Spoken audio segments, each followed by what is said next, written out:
What if everything around you, Sal, was already being used to fulfill your deepest desire without you even knowing it? I've spent my life studying the strange, the invisible, the forces that shape men into giants and others into ghosts of who they could have been.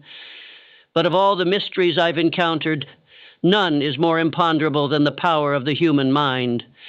What if I told you that everything you're experiencing right now, every delay, every heartbreak, every closed door, is not random, that your mind, without your conscious awareness, is using every circumstance, every person, every physical thing within reach to move you toward the one thing you desire most? Would you believe me? This is not fiction. It is not magic. It is a law as real as gravity, but operating in a world most people never learn to see. In this message, I will show you how desire, when truly ignited, sets into motion a chain of events so complex, so invisible, so precise, that it bends reality to match its vision. You are not helpless. You are not broken. You are not waiting. You are already creating. The question is, are you creating what you want or what you fear?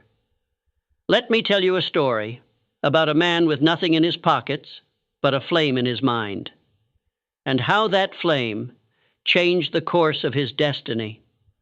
Let me now take you back to one of the most profound demonstrations of this invisible law, a law that takes root the very moment a man or woman dares to hold a desire so fiercely, so vividly, that the universe itself begins to rearrange in response. I want to introduce you to a man named Edwin C. Barnes. Not a millionaire, not a scholar, not a man of resources, reputation, or remarkable connections. He had none of these things, but he had something the world does not see. He had a decision. He had a burning desire. And that, my friend, makes all the difference. Barnes was not merely interested in working with Thomas Edison, the most prolific inventor of the age. He was obsessed with it. He did not say, I would like to work with Edison if the opportunity arises. He did not say, if luck or fate allows, perhaps someday. He said, I will become Thomas Edison's business partner. That was the thought he planted in the garden of his mind, and he watered it daily with emotion, belief, and unwavering mental repetition. Now imagine this. A man with no money to buy a train ticket, boarding a freight train, dirty, broke, and without a single credential, arrives at Edison's laboratory, walks in through the doors, and says, Mr. Edison, I've come to go into business with you. Can you imagine the audacity? Most would have laughed. Many did, but not Edison. Why? Because he saw in Barnes's eyes the kind of certainty that cannot be faked. He saw a man who had already decided who he would become. Edison did not hire him as a partner that day, of course not, but he offered him a chance, a low-level job in the corner of the workshop, a place so far removed from Edison's office that most men would have felt invisible. But not Barnes, because his desire was not dependent on appearances. He didn't need the world to recognize him yet. He had already recognized himself. Let me tell you what most people don't understand. It was not Edison who made Barnes rich. It was the strength of a decision held long enough to become reality. You see, while Barnes swept floors and fixed gears and ran errands, he kept his vision intact. He didn't downgrade the dream to match his situation. He upgraded his energy to match the dream. And that's where the alchemy begins. Months passed, no promotions, no partnership, but Barnes kept showing up as if he were already Edison's equal, not with arrogance, but with certainty. And then, one day, it happened. Edison had invented a new dictating machine, the Ediphone. It was brilliant, but his salesmen didn't believe in it. They said it couldn't sell. They said people wouldn't understand it. And that's when Barnes spoke. Let me sell it, he said. Not ask, declare. Edison, remembering the look in Barnes's eyes the day he arrived, agreed. Barnes took the Ediphone to the public and sold it with the fire of a man who was never selling a product. He was selling his destiny, And that, my friend, was the moment the universe responded. Barnes didn't just sell the product. He built an empire around it. He became Edison's partner, not because Edison gave him a gift, but because Barnes made himself indispensable through the power of belief and persistence. Now pause with me. What changed? Was it a shift in luck? Number, did Barnes suddenly become more intelligent? Number, he simply held his desire long enough for the conditions around him to reorganize in alignment. This is what I mean when I say strange and imponderable is the power of the human mind, because it is not linear, it is not logical, it is spiritual. It uses every person, every rejection, every detour as raw material to fulfill the image you have declared in your mind. But let me issue a warning. This power does not respond to vague wishes. It does not answer half-hearted dreams. It requires a decision so absolute, so emotionally charged, that the entire subconscious begins to rewire itself around that one command, I will become. When you say that and mean it, the world starts to listen, and not just the world you can see, the world beneath it, the current of circumstance, the movement of opportunity, the silent arrangement of resources. This is not mysticism, it is mental causation. It is the science of applied belief. Barnes never knew how the opportunity would come. He just knew it would. He didn't beg for it. He became the kind of man to whom it had to come. That is what you must do. Stop asking when it will happen. Start asking, who must I become for it to be inevitable? Then hold that image. Live in that posture. Think from that reality. Because your mind is already shaping matter around the identity you choose to believe in. So I ask you now, what have you decided? And how long are you willing to hold that decision without compromise? The longer you hold it, with clarity, emotion, and action, the sooner the physical world must respond. Because your mind, strange and imponderable though it is, was designed for this very act, to turn desire into its physical counterpart.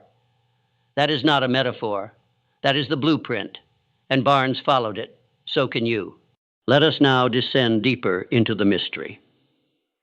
The story of Barnes was not simply a tale of persistence. It was a demonstration of how the mind, when infused with definiteness of purpose, begins to act as a builder in a world unseen. And most people, perhaps even you, have already activated this power, but are using it in reverse. Yes, I said it. Most people unconsciously use this very law to shape the very outcomes they do not want. They dwell on fear. They repeat failure. They anticipate rejection. And the mind, strange and imponderable as it is, obeys. It listens. It says, as you wish. I must now tell you something many will not want to hear. You are already manifesting. You may not be manifesting what you desire, but you are manifesting what you habitually think, what you emotionally dwell upon, and what you believe at the deepest level of your subconscious mind. This is not some mystical abstraction. It is mental chemistry. And once you understand this, you hold the keys to your future. Now let us talk about how this machine operates. The mind is not simply a storage unit for memory or logic. It is a broadcasting station. Your dominant thoughts emit a frequency, a vibration, a magnetic signal. When charged with emotion and belief, these signals begin to attract circumstances, people, and resources that resonate at the same level. Call it the subconscious, call it the superconscious, call it intuition, or call it the field of infinite intelligence. Names do not matter. Function does. When you create a clear mental picture of a desire, and you charge that image with strong feeling, and you repeat it daily with belief, you are giving the mind precise instructions. And the mind responds not with fireworks, not with sudden miracles, but with an invisible reordering of the world around you. You begin to meet new people. Ideas come to you. Coincidences align. Opportunities appear. But let me be clear, this is not magic. This is mental causation. It is the result of focused energy applied consistently over time. Let me illustrate with a second story. I once met a young man who dreamed of becoming a physician. He had no money. His family laughed at the idea. He had no formal education. But he wrote down the goal. He visualized his name with the letters MD after it. He imagined himself treating patients, walking through hospitals, feeling the white coat on his shoulders. Every night before bed, he repeated this vision. He felt it. He believed it. He worked 2 jobs. He saved every cent. He studied late at night. And slowly, impossibly, doors opened. One day, a retired doctor overheard his story and offered to pay his tuition. Was that luck? Or was it the natural consequence of a mind clearly focused on a definite end? This is what I want you to see. If the human mind can be used to pull itself from poverty to partnership with Edison, if it can summon tuition where none existed, if it can align coincidences, friendships, miracles, and money, then what truly are its limits? I tell you plainly, there are none. But you must become aware of how you are using it, because whether consciously or not, you are transmitting. You are planting seeds. You are either building your future or repeating your past. You are either living by design or by default. And that brings us to the most important principle of this chapter. Autosuggestion is the act of feeding your subconscious intentional thoughts on purpose. It is the daily discipline of repetition, belief, and emotional conviction. Every time you say, "I'm not good enough," that is autosuggestion. Every time you say, "I always fail," or "I can't afford it," or "this will never work," that is autosuggestion. You are the hypnotist of your own mind. The question is, what kind of suggestions are you feeding it? I trained myself to use autosuggestion deliberately, to repeat success mantras, to affirm belief, to picture success again and again, until my subconscious began to accept it as a new identity. That is what you must do now. You must write down your definite goal. You must read it aloud daily. You must feel it, see it, believe it, before there is any evidence. And you must protect your mind from counter-suggestions, the opinions of others, the voice of fear, the habits of the past. You must become ruthless in guarding your inner world, because your inner world becomes your outer life. Barnes did this. The physician did this. So did hundreds of men and women I've interviewed who went from nothing to wealth, from sickness to vitality, from doubt to dominion. They did not wait for the world to change. They changed the image they held of themselves, and the world mirrored it back to them. I leave you with this. The power of the mind is not a theory. It is the most real, most active force you will ever possess. It is always building. The only question is, what is it building for you? Your fears or your vision? You decide. But decide with boldness. And once you do, hold that image with such faith, such clarity, such emotion, that the very atoms of the world must obey. Because that is what they are wired to do. If desire is the spark, then action is the flame. You have seen now how a clearly held vision begins to mold the circumstances around you. But vision alone is not enough. Desire is not passive. It is not patient. It is not content to remain a whisper in your mind. Desire demands expression, and it demands it through action. The greatest mistake made by those who study the mind is thinking that wishing and waiting are enough. They believe, because they wrote their dream on paper, that the universe will conspire while they do nothing. But let me be absolutely clear. Desire without action is self-deception. Let me explain to you what I mean by action. I do not mean busyness. I do not mean filling your day with meaningless tasks. I do not mean reacting to every demand that the world throws at you. I mean focused, consistent, intelligent motion. Action that is aligned with the vision. Action that grows you into the person worthy of the result.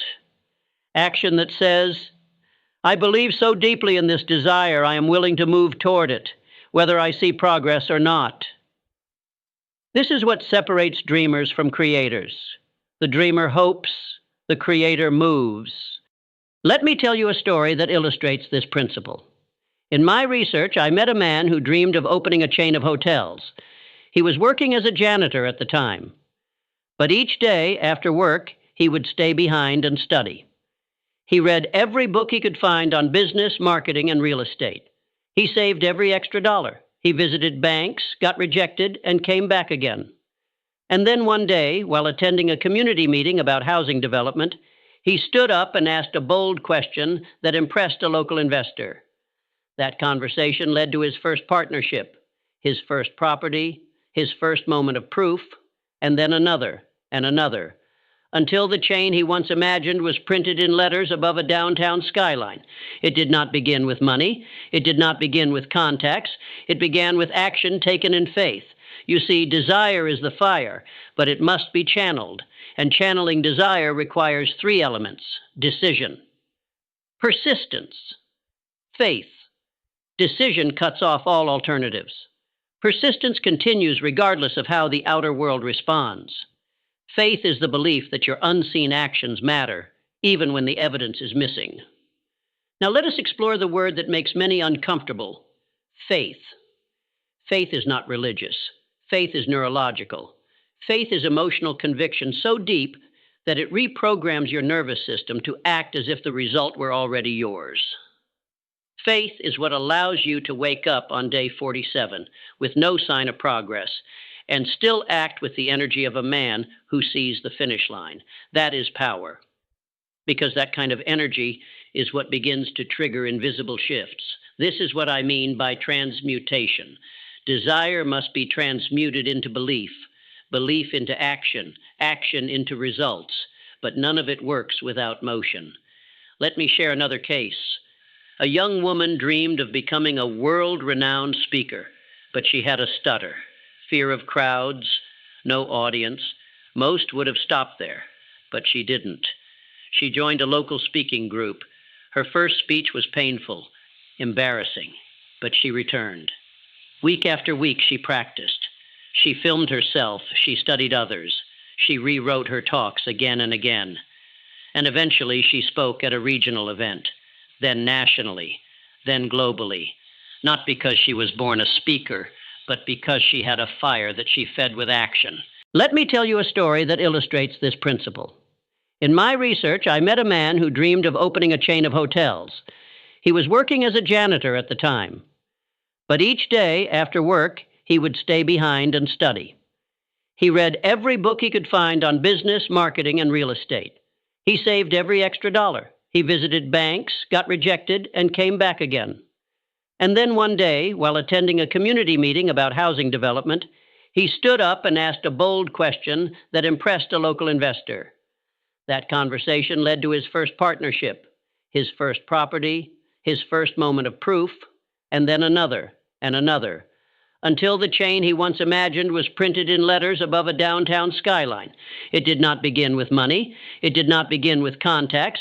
It began with action taken in faith. You see, desire is the fire, but it must be channeled. And channeling desire requires three elements: decision, persistence, faith. Decision cuts off all alternatives. Persistence continues regardless of how the outer world responds.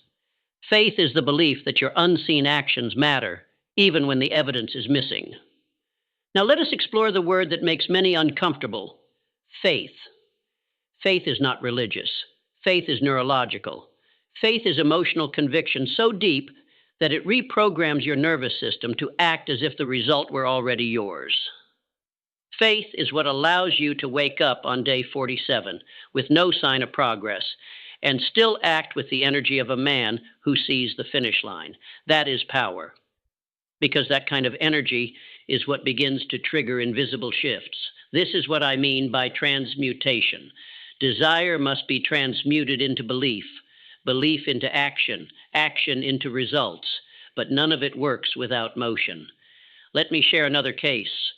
A young woman dreamed of becoming a world-renowned speaker, but she had a stutter, fear of crowds, no audience. Most would have stopped there, but she didn't. She joined a local speaking group. Her first speech was painful, embarrassing, but she returned. Week after week, she practiced. She filmed herself. She studied others. She rewrote her talks again and again. And eventually, she spoke at a regional event, then nationally, then globally, not because she was born a speaker, but because she had a fire that she fed with action.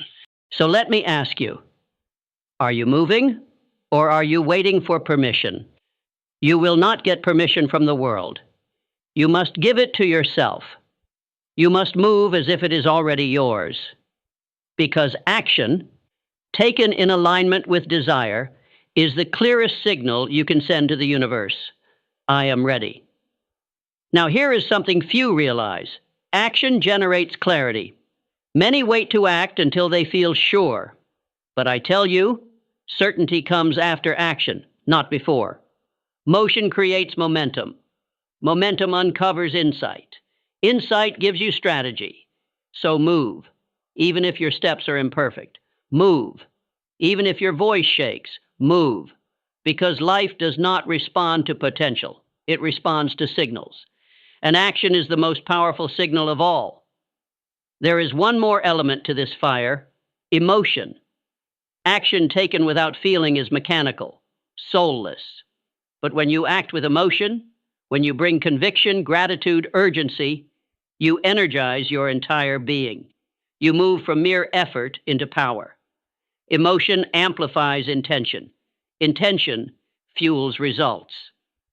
Let us be clear. You cannot think your way into wealth, health, love, or greatness, but you can desire it. You can believe in it. And you can act from that belief again and again until the world has no choice but to reflect it. So let me ask you, are you moving or are you waiting for permission? You will not get permission from the world. You must give it to yourself. You must move as if it is already yours. Because action, taken in alignment with desire, is the clearest signal you can send to the universe. I am ready. Now, here is something few realize. Action generates clarity. Many wait to act until they feel sure. But I tell you, certainty comes after action, not before. Motion creates momentum. Momentum uncovers insight. Insight gives you strategy. So move. Even if your steps are imperfect, move. Even if your voice shakes, move. Because life does not respond to potential, it responds to signals. And action is the most powerful signal of all. There is one more element to this fire: emotion. Action taken without feeling is mechanical, soulless. But when you act with emotion, when you bring conviction, gratitude, urgency, you energize your entire being. You move from mere effort into power. Emotion amplifies intention. Intention fuels results. Let us be clear. You cannot think your way into wealth, health, love, or greatness, but you can desire it, you can believe in it, and you can act from that belief again and again until the world has no choice but to reflect it. That is the process of transmutation. You take fire from within. You breathe belief into it. You push it forward with movement. And you refine it through persistence. Until one day, the intangible becomes tangible. The invisible becomes visible. And desire becomes destiny. That is not poetry. That is practice. So I leave you with this question. What are you doing with your fire? There comes a moment in every journey of desire when the dreamer must die. Yes, you heard me right, the dreamer must die, because a dream, no matter how noble, is still only a shadow. It is still intangible, still formless, still safe. To remain a dreamer is to remain on the edge of the fire without stepping in. But the transformation you seek does not occur in thought. It does not occur in vision boards or whispered affirmations alone. It occurs in the crucible of commitment. And commitment, my friend, begins at the point of no return. Let me take you deeper. You have studied the Barnes blueprint. You have learned of the invisible machinery of the mind. You have seen the necessity of action. Now you must face the final test. Will you become the person who matches the vision you hold? Because until that happens, all else is theater. In my years interviewing the world's most successful men and women, from industrial titans to revolutionaries, I uncovered something strange. None of them had an easy start. Many were poor, rejected, mocked, ignored, but each reached a moment when they burned the boats, when they said, "I will not retreat. I will not negotiate with fear. I will not be anyone but who I decided to become." And from that moment on, they transformed, not because life became easier, but because they became unshakable. Let me tell you a story I have never shared before. A young man came to me once, full of ambition, but paralyzed by doubt. He had read Think and Grow Rich 5 times. He knew every principle. He repeated affirmations daily, but nothing was changing. He was frustrated, angry, tired. And I asked him one simple question: "Have you burned the bridge behind you?" He looked at me confused. "What do you mean?" he asked. I said, "Have you left no path of escape, no back door, no option that allows you to remain small? Have you decided with your entire being to live the life you claim to want?" He hadn't. He was still hedging his bets, still entertaining the identity of his past while flirting with the vision of his future. But that is not how transformation works. You do not become great by dipping your toes in greatness. You become great by jumping into the unknown and becoming the kind of person who survives it. And so I challenged him. Write a declaration, not for the world, but for yourself. Write who you have decided to be, and then act as if there is no turning back. Live from that decision every hour, every day, until the old you is forgotten. He did. He wrote it. He read it. He lived it. And 6 months later, the same man who once trembled at the thought of change stood before an audience of hundreds, teaching the very principles that once tormented him. He had not only changed his circumstances, he had replaced his identity. This, my friend, is the true secret. You do not attract success. You become the person to whom success naturally gravitates. You become the magnet. And magnets do not beg. They attract by nature. So the real question is, what is your nature? What identity are you reinforcing each day? The victim, the survivor, the fighter, or the creator? Because the world responds not to what you say, but to what you are. This transformation requires more than belief. It requires self-discipline. It requires ritual. It requires surrounding yourself with those who demand the best of you. It requires environmental mastery, because you will always sink to the level of your surroundings if you do not rise above them intentionally. Choose your influences, sharpen your standards, shape your daily rhythm around the image you declared, your mornings, your evenings, your language, your posture, your decisions. Everything must now reflect the new you. Not someday, now and still. You will be tested, you will be ridiculed, doubted, misunderstood. That is the nature of transformation, because your old world will try to pull you back, not out of malice, but out of habit. And you must resist. You must become deaf to opinions, blind to past results. You must trust the invisible image more than the visible circumstance, because that is how reality is rewritten. Let me remind you of something I said long ago. Opinions are the cheapest commodities on earth. Everyone has a flock of them ready to be wished upon anyone who will accept them. Do not accept them. Do not let the projections of others become the blueprint of your life. If they have not walked the fire, they cannot speak to the flame. This is your point of no return.